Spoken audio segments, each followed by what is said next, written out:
네, 오석진 명지대 교수 모셨습니다. 어서 오세요. 예, 안녕하세요. 경제적 참견 시점으로 민주당 워크숍 다녀온 영어의 경제학자 오석진입니다. 그 다음날 저희가 진성준 정치기 의장으로 인터뷰를 예. 했는데 예. 교수님이 센 발언했다고 그냥 인터뷰에서 다 얘기했던데. 예. 뭐 센 발언은 아니고, 예. 예, 또 아주 그냥 정권 교체만이 답이다 이런 말씀하셨다면서. 예, 아주 중립적인 입장에서, 예. 그래서 왜냐면은 지금 경제 정책이 이게 뭐 하나씩 뜯어 고쳐가지고 뭔가 좀 해결될 기미가 안 보이는 것 같아서 저희가 한 2년 반 정도 지금 여러 조언을 했는데, 예, 물론 제 말 듣는 건 아니겠지만 여하튼. 근데 어떻게 좀 쭉 하는데 조는 의견은 없던가요? 뭐 아주 그냥 제가 보니까 쭉 재우고 왔죠. 그래서 역시 의정 활동이 힘드시구나. 진짜로? 강의는 재밌는데 분명히 이게 의정 활동이 힘드셔가지고 네. 쭉 재우고 왔죠. 네. 본회의에서도 뭐 자는데 뭐. 네. 그래서 뭐 제가 뭐 재우는 건 선수입니다. 예. 쭉 재웁니다. 그러면 안 되는데. 네, 알겠습니다. 네, 대단히 감사합니다. 네. 이 방송을 들으시면서 조는 불은 없습니다. 아마 아침부터 뭐 약간 출퇴근에 피곤하셔가지고 주무실 수도 있습니다. 예. 본론 들어가죠. 예. 오늘 좀 먹고 사는 얘기를 좀 해야 될 것 같은데. 예. 8월 물가 상승률이 전년 대비 2.0%로 집계가 됐다고 합니다. 이건 예. 좀 물가가 좀 잡히고 있다고 봐도 되는 겁니까? 이거 이제 뭐 간만에 굿뉴스입니다. 간만에 굿뉴스인데 그게 이제 동시에 굿뉴스면서 또 배뉴스가 되기도 하거든요. 그래요? 예. 왜냐면 우리가 예를 들어서 이제 우리가 혈압이 막 올라가잖아요. 그러면 뭐 뇌출혈도 생기고 여러 가지 이제 성인병도 생기니까 사실은 막 약을 써가지고 빨리 올라가면 이제 잡는데 그 약을 먹게 되면은 또 몸에 약간 그러기가 되거든요. 약해지거든요. 그럼 이제 물가가 올라가지고 이제 여러 가지 처방 써서 물가를 잡고 있는 그런 형국인데 물가가 내렸다는 얘기는 우리 경제가 지금 약간 침체기로 지금 접어들고 있는 거다. 그렇게도 해석, 그렇죠. 네. 그렇게 해석이 가능하죠. 그런 거기 때문에 일단 내렸다는 게 이제 좋은 소식이지만은 그거의 동전의 뒷면에는 경제가 조금 이제 슬로우 다운, 약간 느려지고 있다. 침체의 그림자가 오른거린다. 왜냐하면 이거는 어쩔 수가 없는 게 그 경제에서 가장 나쁜 거 두 개를 들려고 그러면 이제 실업하고 물가입니다. 인플레이션. 그렇죠. 그래서 실업은 이제 실물이 안 좋아지니까 일자리가 없고 그러면은 민생이 힘들어지니까 그렇고 인플레이션은 물가가 올라가는 것 자체도 문제지만은 인플레이션이 진행이 되면은 시장 경제가 붕괴가 돼요. 왜냐하면 이제 가격이 여러 가지 이제 이 제품이나 소비에 대한 정보를 전달해주는 그 약간 자동차 같은 역할을 하는 거거든요. 근데 이제 인플레이션이 진행되면 그 기능이 사라집니다. 그래서 시장 경제가 완전히 붕괴가 되기 때문에 둘 중에 뭐가 문제냐 그러면은 이제 인플레이션을 먼저 때려잡아야 된다. 이게 우리의 그 경제학자들의 보통 교훈이거든요. 네. 그래서 요거를 이제 때려잡아서 지금 이제 2%대로 들어왔으니까 상당히 이제 굿뉴스인데 그 얘기는 동시에 이게 잡혔던 얘기는 우리 몸이 우리 경제가 지금 그러기 상태로 지금 가고 있다. 그런 얘기고 이게 이제 그 8월 소비자 물가지수 기준으로 해서 2%가 지금 왔다는 거예요. 그래서 이게 3년 5개월 만에 최저고 요거를 이제 2%라고 하는 게 여러 가지로 이제 측정을 하는 건데 보통은 지금 나오는 건 전년 동월 대비, 그러니까 작년도 8월 달 대비해서 2%다. 이제 이렇게 보는 거고. 근데 이거 말고 전월 대비를 볼 수도 있어요. 7월 달 7월 대비. 그거는 7월 0.4다. 0.4. 근데 0.4가 이제 전월 대비니까 얼마인지 모르잖아요. 그러면 만약에 0.4씩 8달 올랐다고 치면은 4, 8에 32, 3.2잖아요. 그래서 3.2는 높은 편이거든요. 그래서 그러면은 이게 1년 동안 얼마큼 오른 거지? 그래서 누계를 봐요. 누계를 보고 전년도 같은 8월까지 누계를 비교를 해서 이게 전년 누계비라고 저희가 하는 건데 그거는 2.7%다. 그래서 3%대 아래로 내려온 거는 맞고 전반적으로는 이제 2% 초반대로 지금 접어든 거 아니냐. 이제 그렇게 되는 거고. 이게 이제 그림 하나 보여주시면은 저게 이제 15년도부터 이제 올해 8월 달까지의 이 물가 지수의 이제 이 변화분입니다. 그래서 저 선으로 나와 있는 건 실선으로 나와 있는 거는 전년 동월 대비로 이제 물가가 뛰었다는 거고. 막대기로 돼 있는 거는 이제 전월 대비라고 해서 띈 거기 때문에 저거 이제 보시면은 이제 쭉 아래 낮은 상태에 있다가 우리나라 그러니까. 물가가 높지 않은 그런 상태에 있다가 이제 코로나 끝나고 나면서 물가가 뛰기 시작해가지고 쭉 네네. 올라왔다가 예.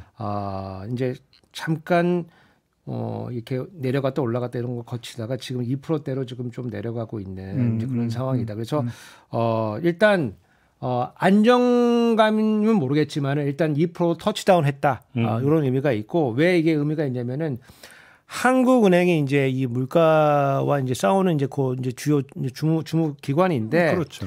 하느는 이제 정책을 어떻게 하냐면은 물가 안정 목표제라는 걸 가지고 해요. 네. 그래서 물가 수준을 정해 놓습니다. 근데 우리의 정책이라는 게 여러 가지 목표를 정할 수가 있는데 예전에는 이제 통화량을 목표를 했어요. 통화량을 이제 조정을 하면서 정책 수단으로 하고 이거를 얼마로 하겠다. 근데 이제 통화량이 뭐 조금 줄어들어도 물가가 떨어지지 않을 수가 있거든요. 그래서 요거는 이제 최종 목표를 물가로 했다는 데 의미가 있고 그래서 정책 수단은 금리예요. 그래서 금리죠. 역시. 금리를 조정하면은 예.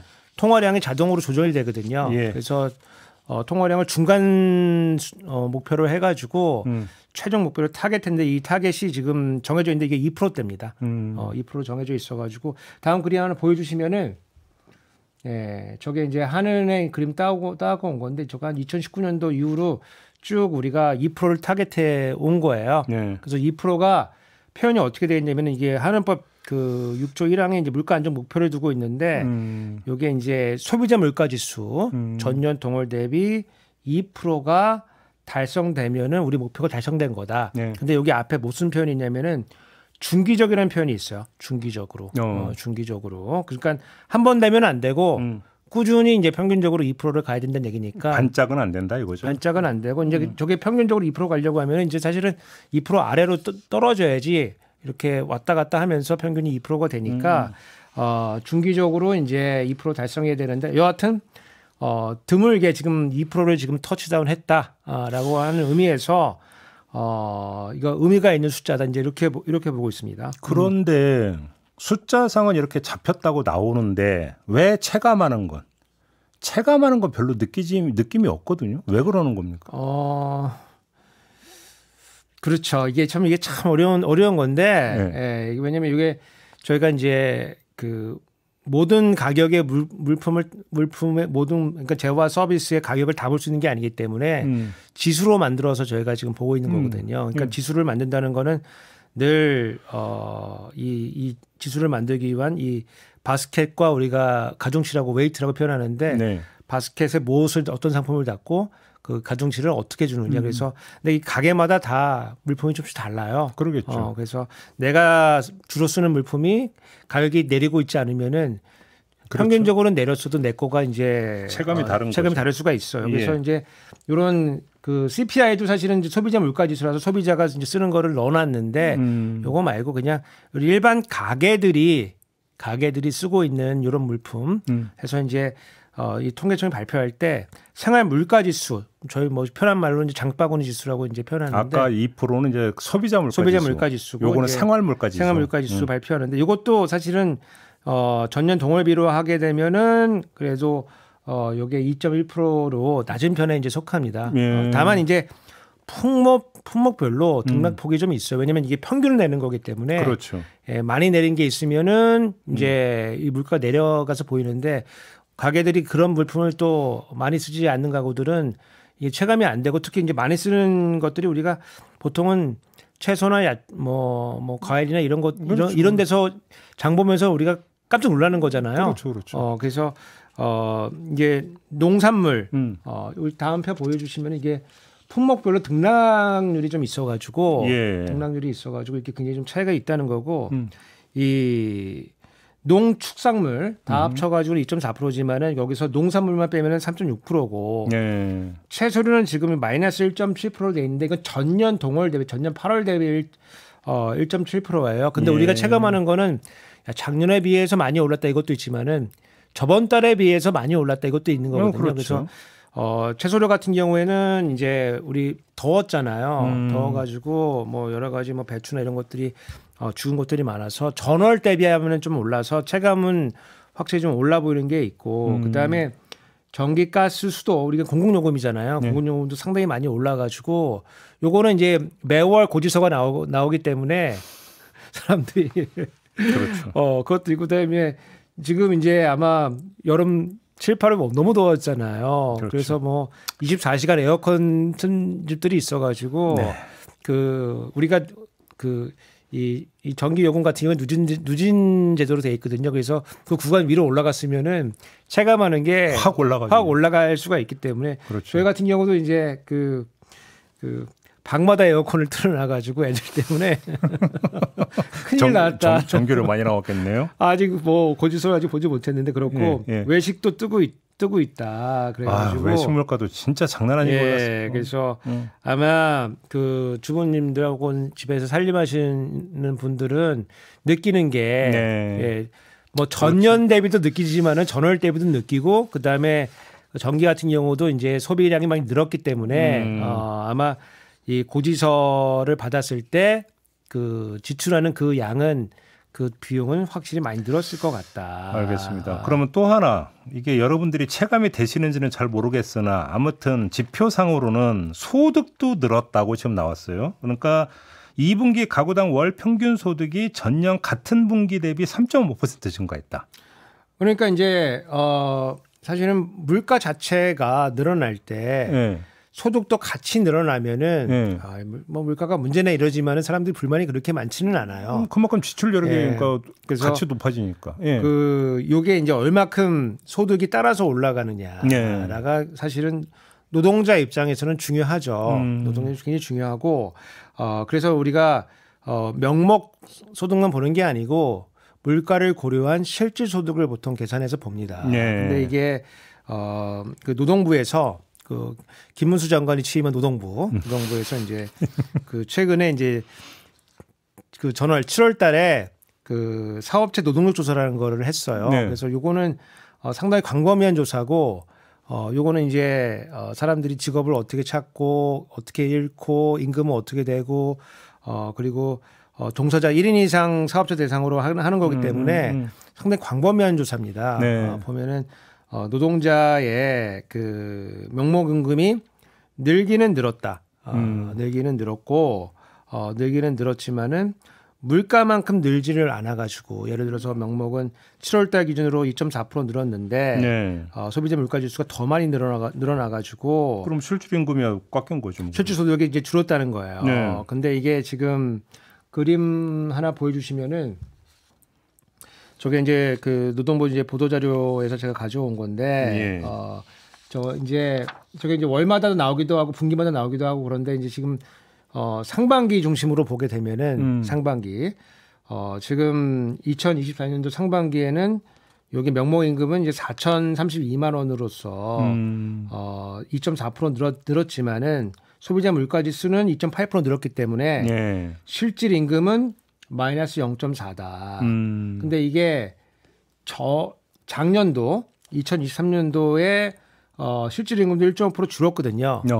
근데 이거 좀 우리 촌철님들 생각해 보시면은 우리 경제 성장에 마이너스를 하고 있는 게 아닙니다, 지금. 그렇죠. 실질 경제 성장이 작년에도 나쁘다고 1.4% 했고 올해도 지금 2.4, 2.5에서 2% 중반대를 지금 한다고 예측이 되고 있거든요.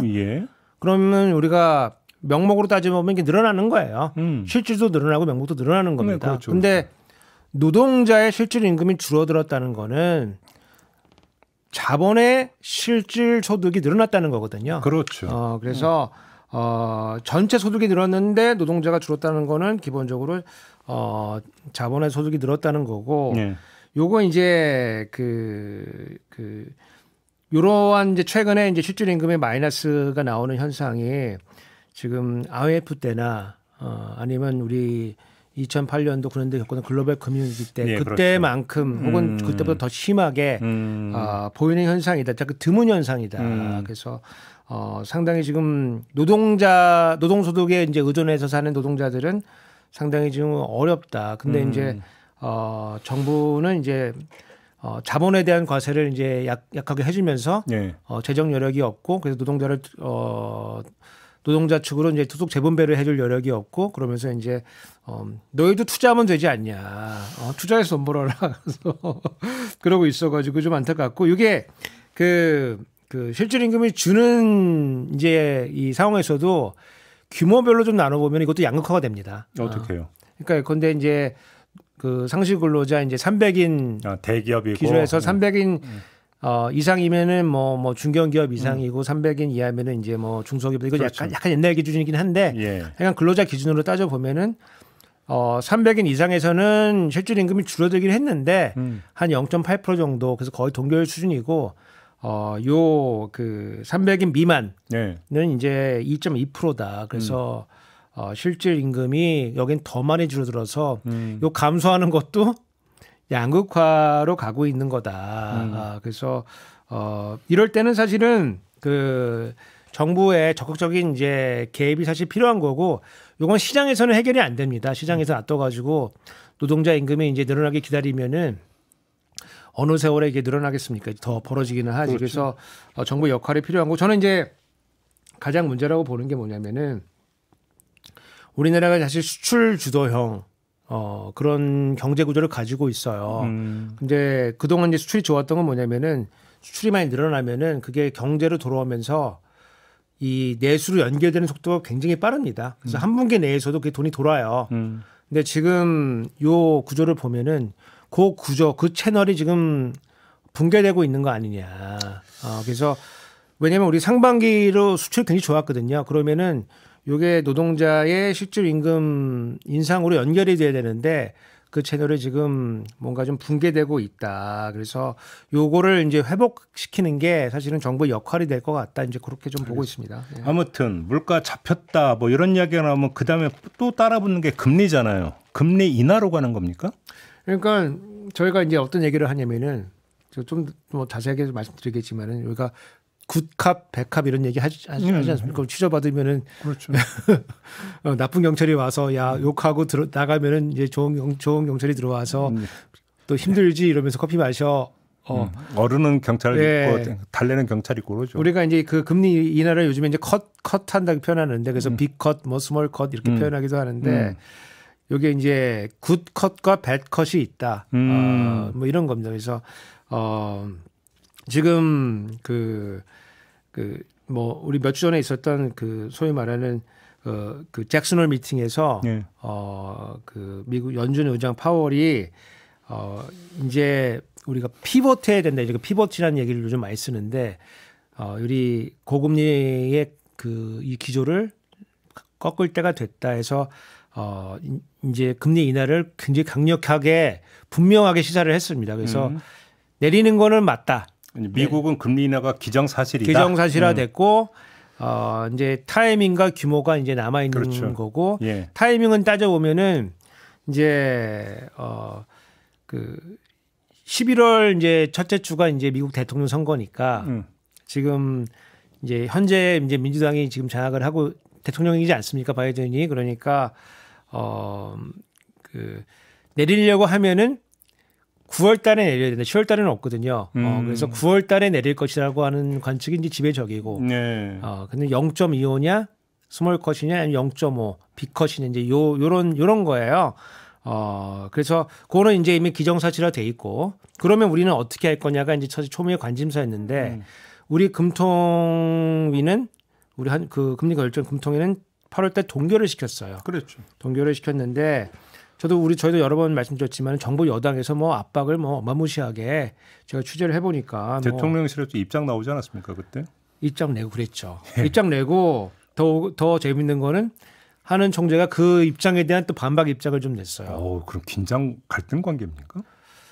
마치 하느니 이제 윤정문의 독립군처럼 이제 되는 분위기가 좀 있어요 지금. 근데 저번에는 또 따라간다고 막 지적하셨던 적이 원래 그 작년하고 초에 그랬는데 갑자기 이번 여름부터 완전 독립군 분위기가 좀 나면서 태세 전환이요? 태세 전환이 좀 되고 있어가지고 요 그 화폐금융 정책 전공하시는 분들 사이에서도 그러니까 이창용 총재보다 더 선배이신 분들이 저번에 만나보니까 청룡이 왜 이러는 거야? 이러면서 다들 어리둥절을 이제 하시고 계신데 여하튼 그 정부 여당은 추석 이전에 우리가 밥상에 올릴 수 있는 이런 민생 정책으로서 금리 인하를 주문을 했는데 네. 그래서 어마무시한 압박을 집어넣었어요. 그 여름부터 이 그 당에다가 총재 부총재도 부르고 막 이렇게 해가지고 네, 말씀하셨죠. 예, 그렇게 압박을 넣었는데 8월 때에서 금통에서 3.5% 동결을 했어요. 동결을 하니까 지금 그러니까. 사실은 이제 정부 시책에 이게 좀 표현이 그렇지만 개긴 거거든요. 개긴 건데 그래서 이제 추석 이전에 이제 금리 인하 신호는 이제 물 건너간 거죠. 그래서 제가 그래서 여러 명한테 취재를 했어요. 한은의 아주 고위 관계자들한테 왜 그러는지 최고위 관계자들한테 제가 쭉 아래서부터 네. 실무자부터 위에 아는 사람들 쭉 취재를 했는데 그 이유는 가계부채예요. 가계부채. 가계부채가 너무 늘어나고 있기 때문에 우리가 잘못된 시그널을 주면 안 된다 이건데 사실은 뭐 이게 동전의 앞뒷면이긴 하지만은 사실 이제 그 아파트값 올라가는 것 때문에 그런 거거든요. 그렇죠. 부채가 아주 큰 문제는 아니에요. 사실은 가계부채가. 왜냐하면 우리나라 가계부채는 기본적으로 그 다 거의 주담대기 때문에 담보가 다 묶여 있는 거예요. 그래서 그 어마무시하게 큰 규모만큼 그렇게 많이 위험하지는 않거든요. 그래서 요거는 저는 약간 핑계다 이렇게 보고 이 정부가 윤석열 정부가 원래 경기 부양하는 수단으로 이제 선거 때문에 집값을 막 엄청 부양하려고 했거든요. 네. 그래서 SOC 뭐 지출도 많이 하고 규제도 많이 풀어주고 그래서 정책 자금도 뭐 엄청 밀어넣었어요. 저금리. 그래서 사람들이 이제 그러면 이제 들썩들썩 하거든요. 정부가 시그널 보내기 때문에. 그리고 7월 달에 스트레스 DSR 해야 되는데 그것도 연기를 했어요. 예. 그래서 갑자기 이제 뭐 아파트까지 뛰기 시작하니까 갑자기 이제 무서워진 거죠. 이제 너무 많이 뛰기 시작하니까 순식간에 뛰라고 이제 막 이제 밀어붙였는데 뛰기 시작하니까.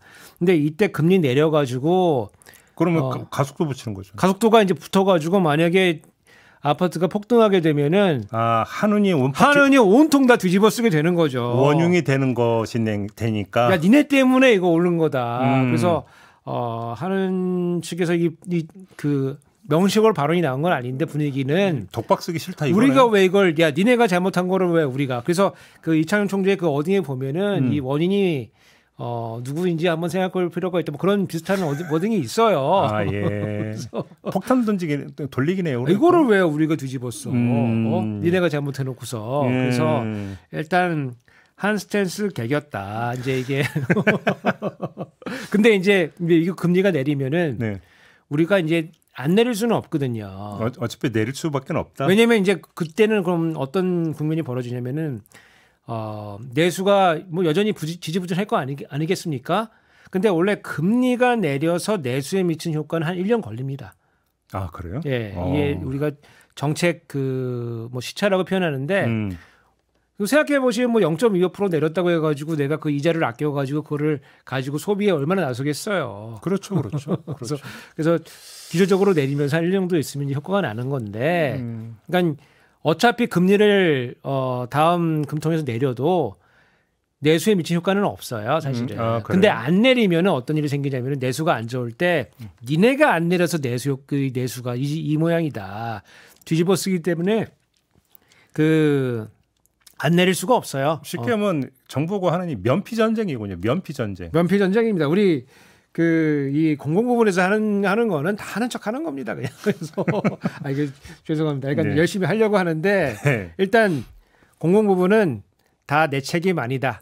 이게 가장 큰 거기 때문에 여하튼 이제 그런 건데 제가 이제 아까 굿컷, 백컷 이런 거 말씀드렸잖아요. 그래서 한은 총재의 고민을 조금 말씀드려 보면은 요게 이제 금리가 내려가면은 아무래도 부채를 이용해서 이제 가계 부채가 이제 늘어날 거는 맞아요. 맞게 되고 그렇기 때문에 금융위원회나 금감원도 지금 총량 규제를 하는 거거든요. 가격 규제 가지고 안 될 것 같으니까 그것도 굉장히 무리인데 여하튼 가계 부채가 늘어나면은 가계 부채 그 자체는 우리나라는 큰 문제가 아닌데 부채가 늘어나면은 어떤 문제가 생기냐면은 아무래도 원리금 상환을 해야 되기 때문에 소비가 줄어듭니다. 소비가 줄어들면은 이 내수가 또 죽을 수가 있어요. 그래서 금리를 내렸는데 내수가 오히려 나빠질 수가 있어요. 그게 배드컷이 되는 겁니다. 그렇네요. 예. 그래서 우리나라 지금 상황이 복잡하기 때문에 예. 아마 이 뭐 금통위원들 그다음에 총재 아마 머리가 막 쥐내릴 거예요. 아마. 그러면 이게 지금 교수님이 전망하시기에 내리더라도 0.25 내린다면 폭은 저는 안 내릴 수도 있다고 봐요.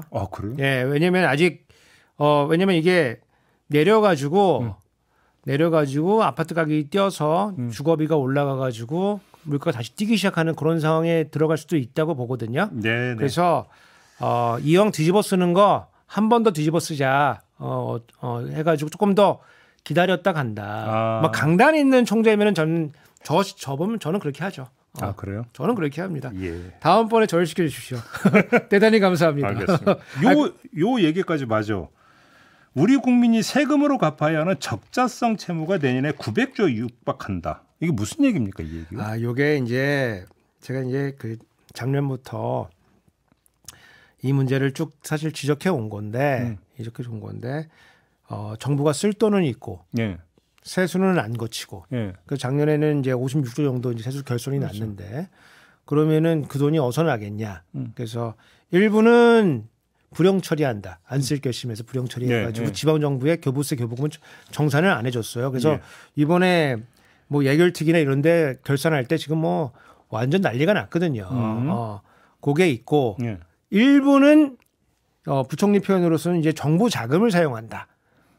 그게 이제 뭐 기금 이런 거 얘기하는 거죠? 그렇죠. 정부 자금이 어디 있어요?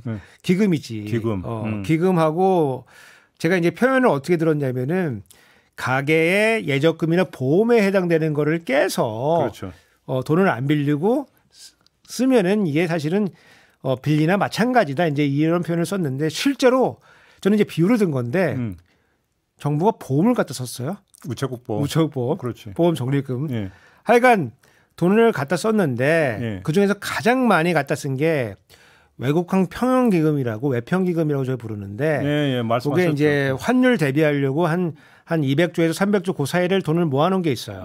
그래서 그 돈을 갖다가 썼어요. 그래서 어떻게 갖다 썼냐면은 한 20조 가까이 갖다 썼는데 15조는 내가 빌려준 거 원래 공자기금에서 외평기금 돈을 빌려줘요. 그래서 그 돈 가지고 하는 건데 그거 갚아. 그 15조는 미리 갚아서 받고 그리고 원래 또 그 공자기금에서 외평기금 빌려줘야 될 돈이 있어요. 그 돈에서 우리 5조는 덜 빌려줄게. 그래서 총 하면 한 20조 정도를 외평기금으로 갈 돈을 공자기금에서 가져왔어요. 근데 외평기금은 그 돈 받아가지고 뭐 하냐면 달러 사거든요.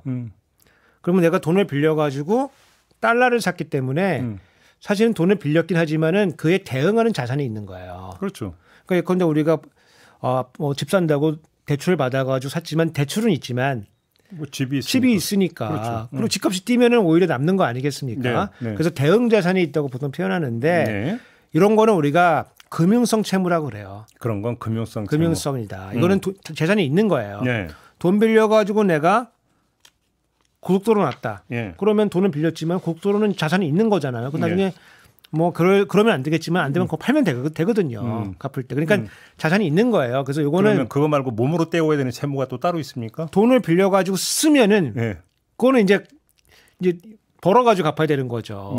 그래서 그건 적자성 채무예요. 그런 걸 적자성 채무라고 한다. 채무예요. 근데 이제 국가가 벌 수 있는 게 세금 걷어들이는 것밖에 나중에 없으니까. 세금을 걷게 되죠. 그래서 그 얘기하는 거예요. 나중에 세금을 걷게 되는데 이 정부가 이제 어떻게 했냐면은 외평기금에서 가져와서 요거를 일반 회계로 넘겼기 때문에 일반 회계에서 세수로 걷어서 써야 될 돈을 써버렸잖아요. 그건 자산을 없애버리고 써버린 거기 때문에 이거는 갚을 길이 없어요. 세금 아니면은. 그래서 적자성 채무가 계속 늘어나고 있는 거예요. 늘어나고 있는 겁니다. 이제 이 와중에 아까 원래 요 기금간에 이제 돈을 왔다 갔다 할 때는 요것도 이제 그 정부의 회계긴 하지만 의회 승인을 받아야 되거든요. 국회. 그래서 우리 이렇게 삶을 살게요라고 이제 승인을 받았는데 혹시 문제가 생기면은 기재부 장관이 좀 재량권을 가지고 20%까지 왔다 갔다 할 수가 있어요. 의회 국회 승인을 받지 않고. 근데 이제 대규모 돈이 왔다 갔다 하다 보니까 이게 한도가 찬 거예요. 근데 이제 우리 정진기금이라는 게 있거든요.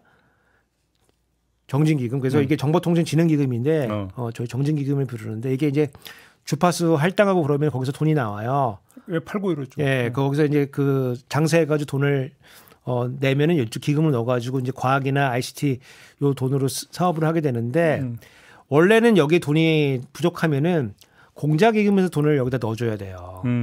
근데 그 소위 말하는 이 외평기금 돈 옮기느라고 이제 한도가 찬 거예요. 그래서 정진기금에 돈이 부족한데 이걸 어떡하지 하다가 야 우체국 보험 그 돈 있잖아. 아니 그러면 그래서 2,500억을 바로 옮긴 거예요. 그래서 그 2,500억에 이제 문제가 뭐가 생겼냐면 이게 이제 기재부 주장은 이게 정부 내 회계에 들어오는 돈이다. 네. 그러니까 우리가 옮길 수 있다. 아 이제 요거예요. 요건데 요거 사실은 정부 돈이 아니고 우체국 보험에 가입한 사람들이 낸 돈이거든요. 네, 그렇죠.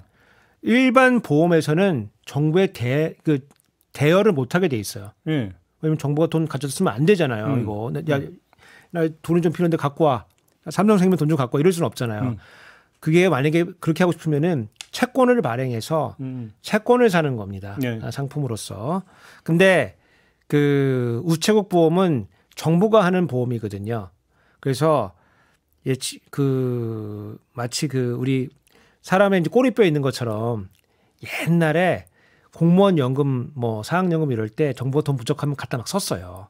그러니까 보험에서 총수가 그 보험 적립금보다 딴 데 쓴 거고 다를 거 하나도 없는 다를 거 없죠. 다를 거 없죠.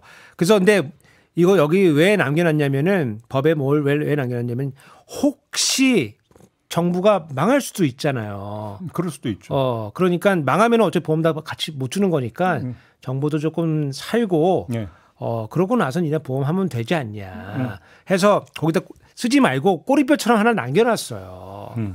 근데 이 지금 기재부가 그 돈을 여기 규정이 있잖아 하면서 갖다 썼어요. 근데 갖다 쓴 것까지는 좋은데 이게 차입이냐 아니면 예수냐에 따라 가지고 지금 누군가 감옥을 갈 수도 있어요 지금. 그 정도로 심각한 거예요? 왜냐하면 이게 지금 직권남용 막 이런 걸로 지금 걸릴 수가 있어요.